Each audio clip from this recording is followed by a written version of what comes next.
জামাই বাবাজি, আমার কলিজার টুকরাটারে তোমার হাতে তুইলা দিলাম। তুমি তারে কখনো কষ্ট দিও না, ধমক দিও না, গালি দিও না, মায়ের দিও না। না না আব্বা, আপনি একদম চিন্তা করবেন না। আপনার মেয়েকে আমি মাথায় তুলে রাখি। এই ব্যাক করি, বউরিকে কোনোদিন মাথা তুলে রাখে নাকি? ও আব্বা সরি, আমি আসলে নার্ভাস হয়ে গেছিলাম তো জন্য বলে ফেলছি। প্রথম বিয়ে করছি তো। এই মিয়া, প্রথমবার বিয়ে করছো মানে?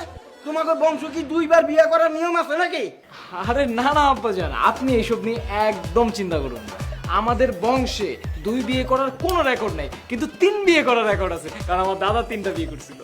বিয়াই, আপনার ছেলে এসব কি বলছে? আপনার ছেলে কি আবার 3টে বিয়ে করবে নাকি? আরে না না বিয়াই সাহেব, এইটা সত্য। আমার আব্বা 3টা বিয়ে করছিলেন, কিন্তু তারপর থেকে আমাদের বংশের কেউ একটার বেশি বিয়ে করে নাই, করবেও না। আপনি চিন্তিত হইয়েন না। বিয়াই,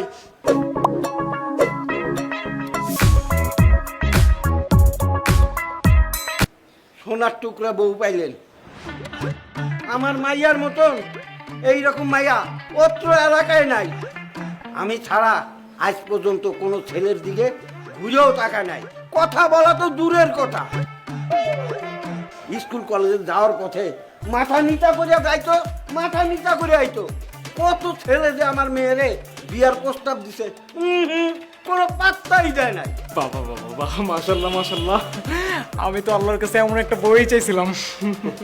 আলহামদুলিল্লাহ। আব্বা, বাসর ঘরে সময় চলে যেতেছে, চল আমরা রওনা দিই। বাসর ঘরের সময় চলে যাচ্ছে মানে? না মানে ওই তুমি যে বাসায় গিয়ে ফুল দিয়ে সুন্দর করে বাসর ঘরটা সাজাতে হবে না, দেরি হয়ে গেলে তো সমস্যা। আচ্ছা বাবা, যাও, আমার কলজার টুকরাটারে তুমি নিয়ে যাও।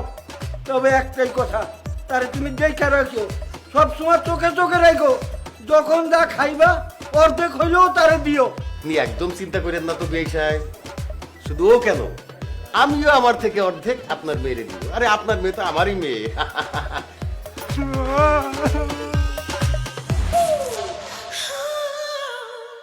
কি ব্যাপার আব্বা, চাস্তো ভাইকে এভাবে জড়া ধরে কান্না করতেছে কেন? আরে ও ভুল করছে, মনে করছে আমি এই মামুনি, এই যে আমি এখানে, আমি এখানে। চল।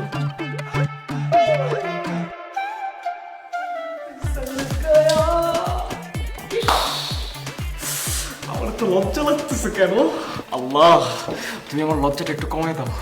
বন্ধু বান্ধব আমাকে বলছে বাসর ঘরের বিড়ালটা বাসর ঘরেই মারতে হবে। আল্লাহ, আমি যেন বাসর ঘরের বিড়ালটা বাসর ঘরেই মারতে পারি।